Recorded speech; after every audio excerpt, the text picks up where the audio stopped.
Vous êtes sur la chaîne qui rassemble. Il est 13 h, l'heure de votre journal. Bonjour et bienvenue.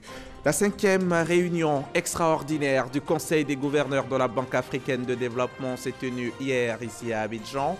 C'était en présence du chef de l'État, le président Alassane Ouattara.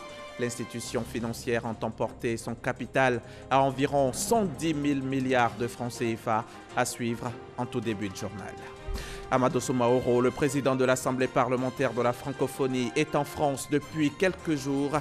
Hier, il a eu des échanges avec le président du Parlement monégasque, un véritable partage d'expérience entre les deux présidents d'institutions. Dans 10 minutes, nous irons à Monaco où nous attend Abiba Dambélé-Saoué. Ce vendredi 1er novembre 2019, c'est la Toussaint, la fête catholique célébrée le 1er novembre de chaque année au cours de laquelle l'Église catholique honore tous les saints.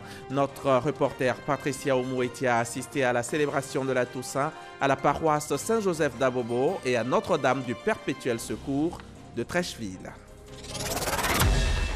Commençons par cette 5e réunion extraordinaire du Conseil des gouverneurs de la BAD, la Banque africaine de développement. Réunion qui a eu lieu hier jeudi au Sofitel Hôtel Ivoire d'Abidjan et dont l'ouverture a été faite en présence du président Alassane Ouattara. La BAD entend porter son capital de 93 milliards à 208 milliards de dollars, soit environ 110 000 milliards de francs CFA. Viviane Naïm.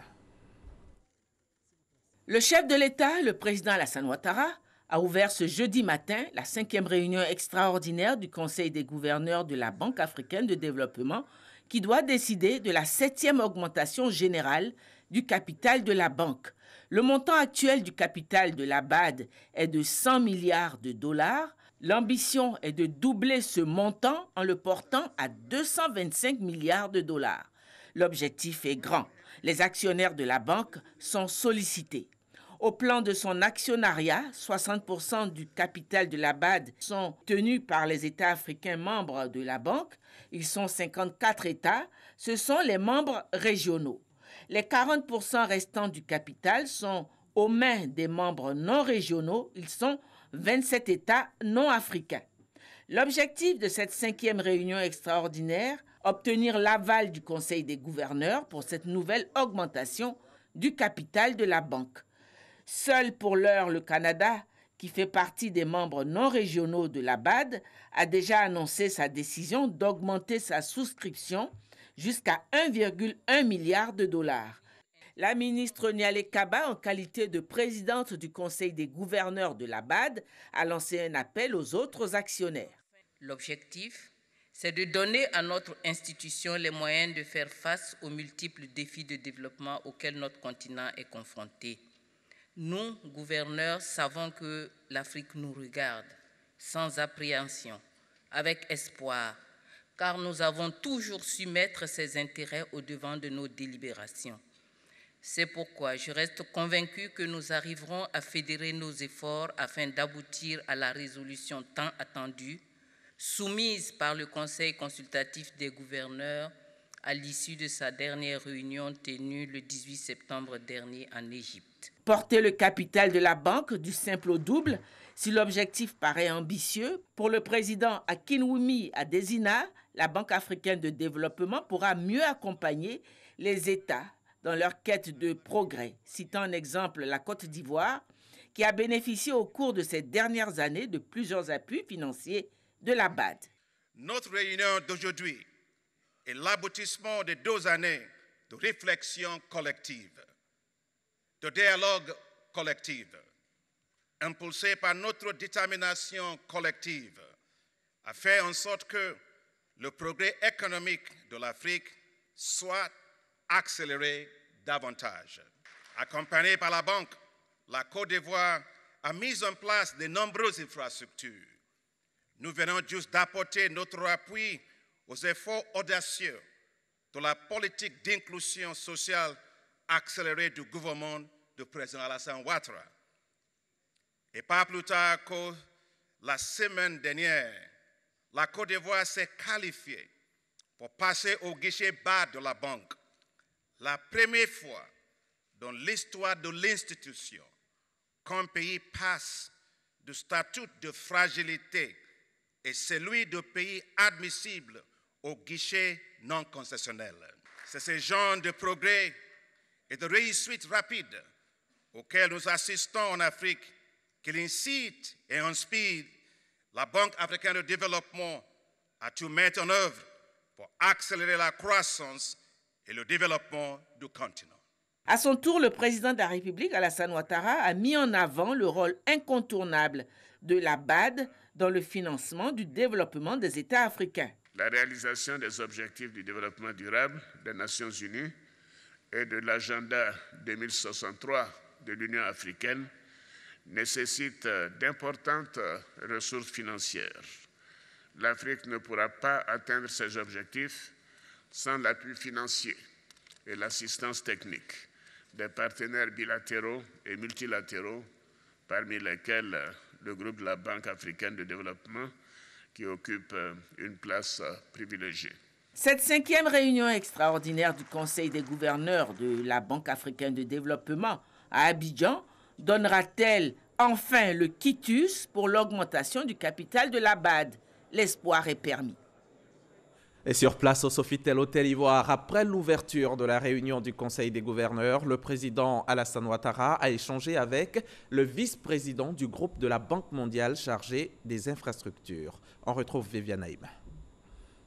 En marge de la 5e réunion extraordinaire du Conseil des gouverneurs de la BAD ce jeudi à Abidjan, le président de la République Alassane Ouattara a reçu le vice-président du groupe de la Banque mondiale chargé des infrastructures. L'occasion de faire le point de la coopération entre la Banque mondiale et la Côte d'Ivoire sur les infrastructures et l'économie numérique. Le programme de la Banque mondiale en matière d'infrastructures est un programme important. Nous avons récemment présenté à notre conseil d'administration 2 projets qui sont très importants. Un d'une valeur de 375 millions de dollars pour le Grand Abidjan et un autre projet de 300 millions de dollars pour la mobilité urbaine. Vous avez dû entendre parler du BRT, qui sera un moyen de transport de masse qui permettra justement de réduire le temps de déplacement des populations au sein d'Abidjan. J'ai eu également l'occasion de parler de l'économie numérique. Comme vous savez, c'est une source de croissance importante dans nos économies, particulièrement en Côte d'Ivoire. Et nous avons donc fait le point. Le sentiment général, c'est que la coopération entre la Banque mondiale et la Côte d'Ivoire se porte très bien. Le président de l'Assemblée nationale, lui, est en France en ce moment. En sa qualité de président de l'Assemblée parlementaire de la francophonie, Amadou Soumaoro a échangé hier avec le président du Parlement de Monaco. C'était en présence d'Abiba Dambélé Saoué et Kwaku Nguessan.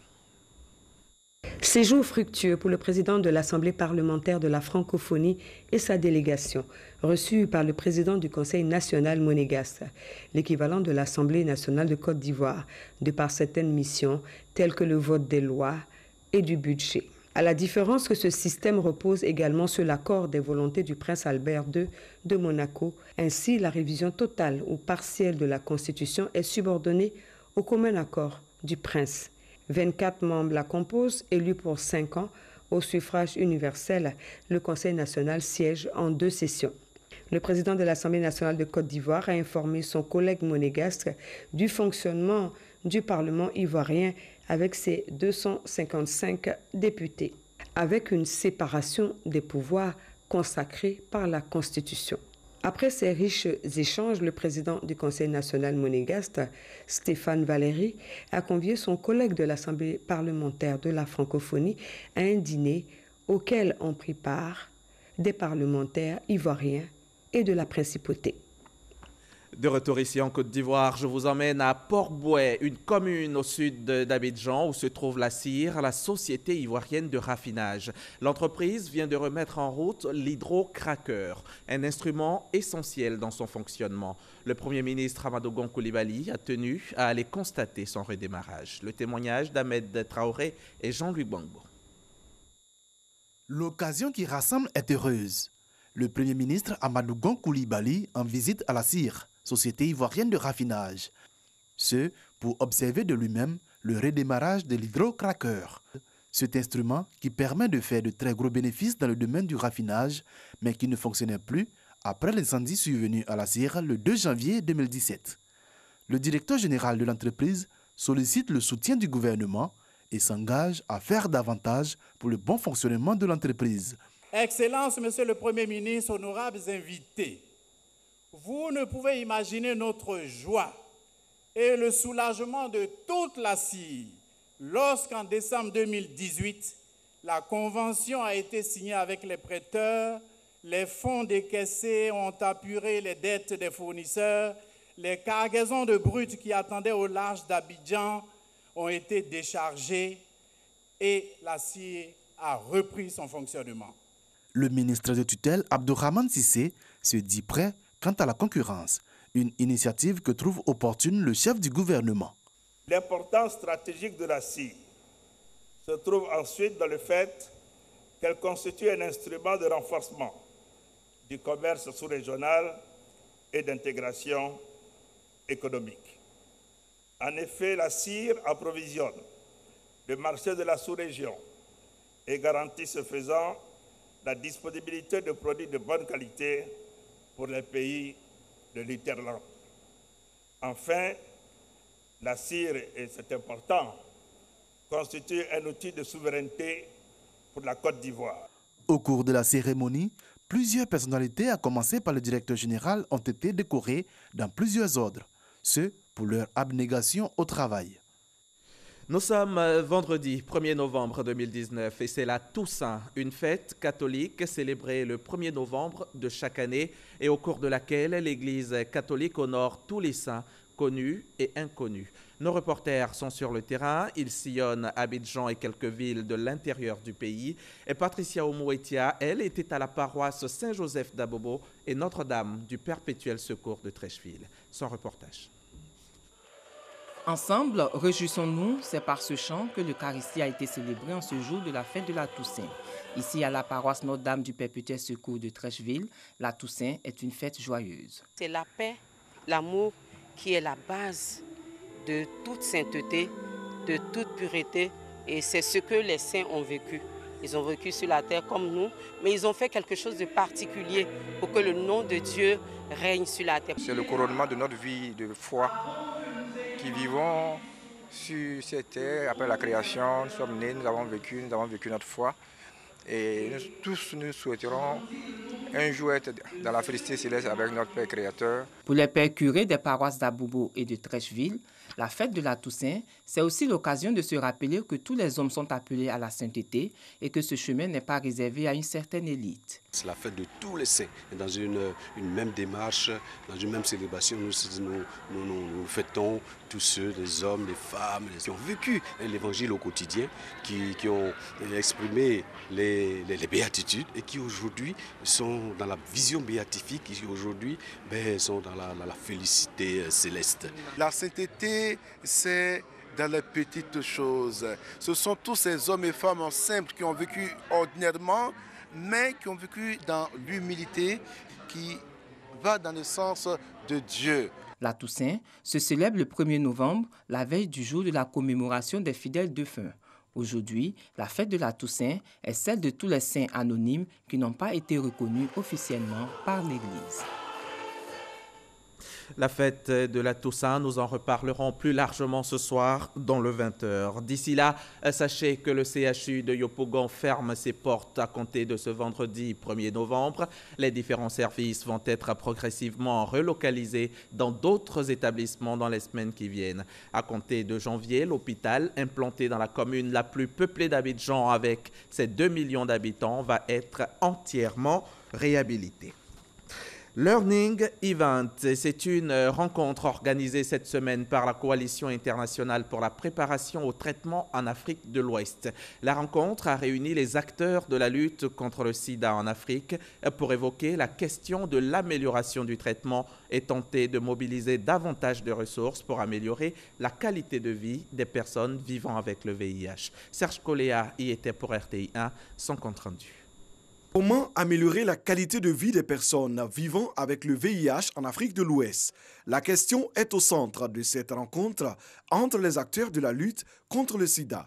Après 3 années d'activité, la Coalition internationale pour la préparation au traitement en Afrique de l'Ouest, ITPC West Africa, est venue présenter son travail aux partenaires afin de mobiliser davantage d'énergie autour de la lutte contre le sida. Nous croyons fortement au sein de ITPC que seuls nous ne pouvons rien faire. C'est pourquoi nous pensons qu'il faut associer d'autres. Il faut ouvrir la réflexion sur ce que nous faisons nous-mêmes, mais également permettre à d'autres de voir ce que nous faisons pour y contribuer de manière efficace. Parce qu'au bout du compte, tous ces acteurs que j'ai cités recherchent une seule chose, la qualité de vie des personnes vivant avec le VIH en Afrique de l'Ouest. Qualité de vie des personnes vivant avec le VIH, accès facile aux soins, deux termes clés inscrits dans les activités du projet dit Observatoire régional communautaire sur le traitement en Afrique de l'Ouest. Nous saluons l'avènement de cet observatoire qui permet de booster l'action communautaire au niveau de la prise en charge des pathologies et principalement du VIH. Ce que nous attendons, c'est que justement que ces conclusions-là permettent à mettre en place un mécanisme qui permet de suivre l'implication des communautés dans la prise en charge. L'Observatoire régional communautaire sur les traitements en Afrique de l'Ouest couvre 11 pays, dont la Côte d'Ivoire. Il est financé par le Fonds mondial et Expertise France. En plus des réseaux de personnes vivant avec le VIH et l'ONU-SIDA, il faut noter la présence du ministère ivoirien de l'économie et des finances. On referme là la page santé de cette édition. Le ministère de la Femme, de la Famille et de l'Enfant est à pied d'œuvre pour mettre sur pied une stratégie nationale de l'autonomisation de la femme en Côte d'Ivoire. Une rencontre avec le secteur privé et les organisations de la société civile vient de se tenir. Question de les informer sur le sujet après l'étude menée il y a quelques mois. Sephora Zegui, reportage. Selon les données de l'Institut national de la statistique, le taux de pauvreté chez les femmes est de 47,4%. Plus de 63,2% des femmes sont le plus touchées par l'analphabétisme, un frein à leur autonomisation. Les femmes manquent vraiment de moyens. Elles manquent également de suivi. Elles ne sont pas inscrites, donc il faut les alphabétiser. Il faudrait qu'on voit dans quelle mesure les accompagner dans leur projet. Pour améliorer ces indicateurs, le ministère en charge de la femme s'engage à adresser la problématique de l'autonomisation de la femme. Une étude sur le renforcement du dispositif national d'appui à l'autonomisation de la femme en Côte d'Ivoire est menée. Nous avons constaté que la ligne budgétaire qui est allouée aux interventions d'autonomisation est une ligne qui mérite d'être renforcée. Nous avons également constaté un manque d'arrimage entre les ressources allouées et les priorités ou les besoins réels de la population à la base. Toutes les parties prenantes devraient aller au-delà de l'approche femme et développement, qui est une approche qui est beaucoup plus centrée sur la femme et centrée sur l'amélioration des conditions de vie de la femme. La secrétaire d'État chargée de l'autonomisation des femmes marque son adhésion. Cet exercice se présente également comme une opportunité. Il permettra d'assurer un investissement éclairé dans l'autonomisation de la femme qui constitue à n'en point douter la voie la plus sûre pour l'éradication de la pauvreté, la croissance économique et le bien-être social. Pendant 3 jours, les participants feront des recommandations pour une autonomisation effective de la femme en Côte d'Ivoire. Kabanyale, la ministre du Plan et du Développement, elle a présidé cette semaine à Cocody la réunion des ministres en charge de l'aménagement du territoire des États membres de la CEDEAO. La réunion avait pour objet l'approbation du schéma de développement de l'espace régional à l'horizon 2040, un document stratégique qui permettrait de mettre sur pied un espace communautaire équilibré. On en sait plus avec Jean-Louis Gbangbo. Le SDER, Schéma de développement de l'espace régional UEMOA, Horizon 2040. Un projet initié depuis 2004 et qui arrive à maturité avec son approbation par les ministres chargés de l'aménagement du territoire de la CEDEAO. Un projet très attendu par les États membres pour plusieurs raisons. Nous avons des pays l'interland et nous avons des pays côtiers. Comment faire en sorte qu'on puisse, n'est-ce pas, circuler à l'intérieur de ces États? Comment faire en sorte qu'on puisse soutenir les besoins en termes d'énergie, en termes d'infrastructures, et en termes d'industrie, etc. Des défis que relèvent individuellement les États avec des fortunes diverses, d'où la nécessité d'adopter un schéma commun. Nous avons déjà des activités à la fois de solidarité, des activités de complémentarité économique. Nous avons déjà des échanges entre nous et le SDER que nous adoptons aujourd'hui vise à renforcer cela pour permettre une avancée encore plus rapide, encore plus intégrée de nos économies respectives.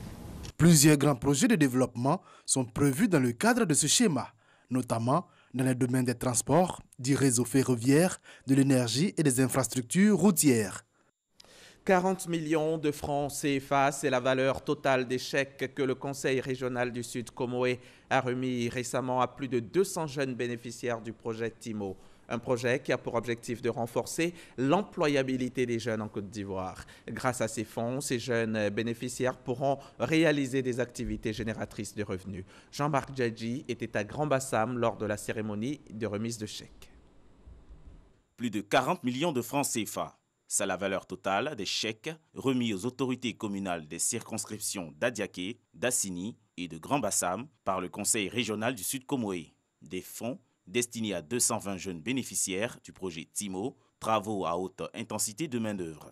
Un projet financé par l'Agence française de développement AFD avec l'appui de l'État de Côte d'Ivoire pour renforcer l'employabilité des jeunes. La jeunesse du Sud Comoé pourra développer des activités génératrices de revenus et s'insérer dans des travaux d'utilité publique. Nous sommes très heureux d'être bénéficiaires de ce projet. Moi, par exemple, je suis couturière et je prévois de pouvoir améliorer mon travail en faisant des créations pour pouvoir le vendre sur le marché. Nous avons un partenariat dynamique avec la plateforme de services dirigée par le Conseil régional. Donc je voudrais saluer l'engagement du président Eugène Aka-Awele pour la jeunesse de la région et indiquer que ce partenariat dynamique que nous avons entre les mairies et le Conseil régional sur l'emploi des jeunes continuera à porter des fruits. Le représentant du président du Conseil régional du Sud Comoé, Aka-Awele, a relevé l'importance du projet TIMO dans l'amélioration des conditions de vie des jeunes. Il s'agit là pour nous de contribuer un tant soit peu à résorber le problème de l'emploi qui est une problématique majeure pour la Côte d'Ivoire. Et au niveau de la région du Sud Comoé, nous avons décidé d'en faire un cheval de bataille. Et nous avons, avec le concours de la plateforme de services Côte d'Ivoire, mis en place une plateforme de services locale qui essaie d'adresser cette thématique-là.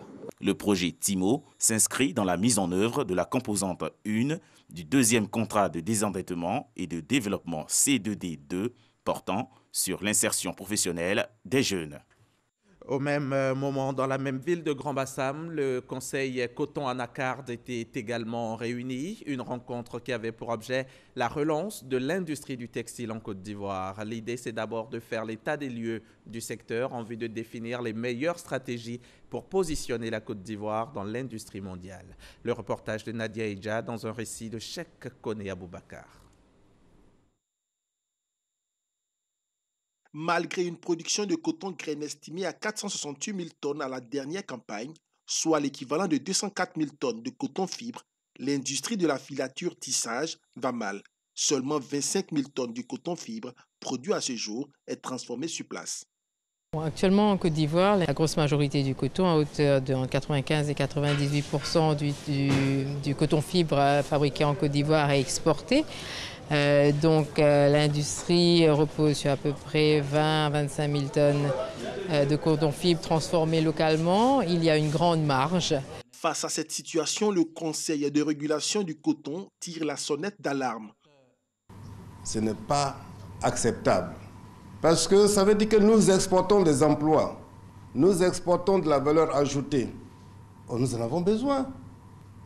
C'est pourquoi il est impératif que nous puissions nous mettre ensemble pour relancer l'industrie textile. Quand je dis l'industrie textile, c'est vraiment l'industrie textile dans toute sa composante et qui crée de la place pour tout le monde, les grands comme les petits. Avec le concours de structures étatiques, de structures techniques et financières et de professionnels du secteur du textile et de l'habillement, l'organe de régulation entend changer la donne. Les travaux de cette rencontre de 2 jours seront soumis au gouvernement en vue de l'adoption d'une politique viable de relance de cette industrie.